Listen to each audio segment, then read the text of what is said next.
इस वीडियो में हम चर्चा करेंगे एकादशी व्रत की, जो आषाढ़ मास के कृष्ण पक्ष की एकादशी।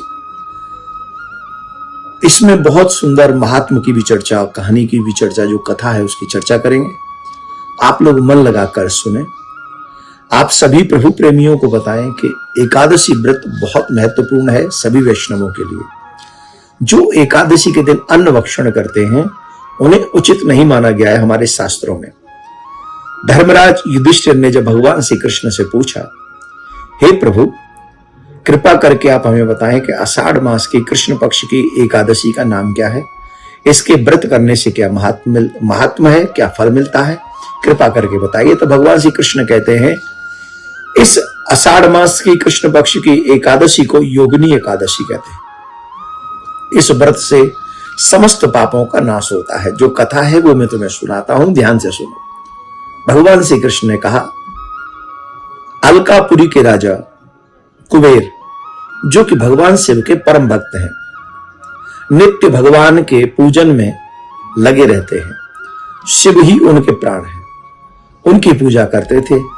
उनकी पूजा के लिए एक हिम नाम का माली मानसरोवर से पुष्प चुन के लाता था और वो पुष्प लाके कुबेर को देता था। कुबेर उन पुष्पों को भगवान भोलेनाथ पे चढ़ाते थे।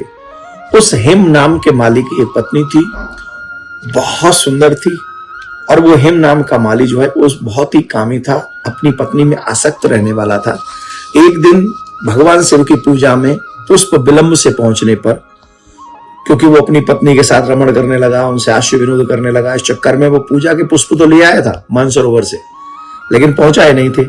जिसके कारण कुबेर को जब पता चला तो उसको बहुत क्रोध आया और उन्होंने कहा, दुष्ट, तूने मेरे भगवान शिव की पूजा में विलंब कराया है, मैं तुझे शाप देता हूं, तुझे पत्नी वियोग होगा, तू मानव बनकर जाएगा पृथ्वी पर, और पृथ्वी पर मानव बनकर जाएगा, तुझे कोढ़ होगा।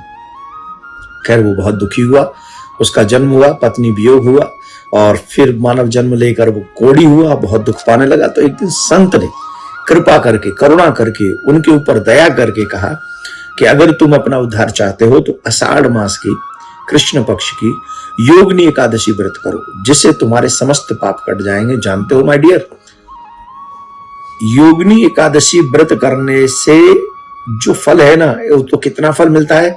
88,000 ब्राह्मणों को भोजन कराने का जो फल है, वैदिक ब्राह्मणों को जो भोजन कराने का फल है, वह फल योगिनी एकादशी व्रत करने से मिलता है। एक और बात ध्यान से सुने, भगवान की पूजा में काम विमुक्त होना चाहिए, काम युक्त नहीं होना चाहिए, राग मुक्त होना चाहिए।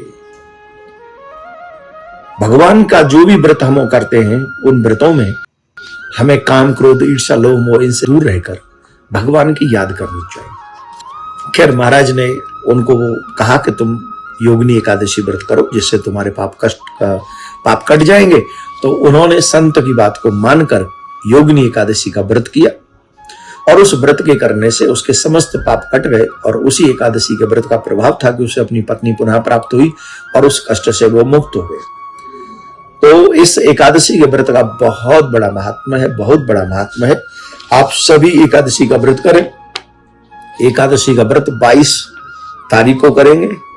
इस महीने की 22 जून को एकादशी का व्रत होगा, और 23 तारीख को 5:30 बजे से 7:24 तक इसका पारायण होगा। ध्यान रखें, प्रातः काल उठें, संकल्प लें, भगवान नारायण की प्रिया कांजू की पूजा करें और खूब जम के उनकी सेवा करें। सेवा करके ज्यादा ज्यादा स्मरण करें, असत्य से दूर रहें, काम से दूर रहें, क्रोध से दूर रहें, लोभ से दूर रहें, ईर्ष्या से दूर रहें, परनिंदा से दूर रहें।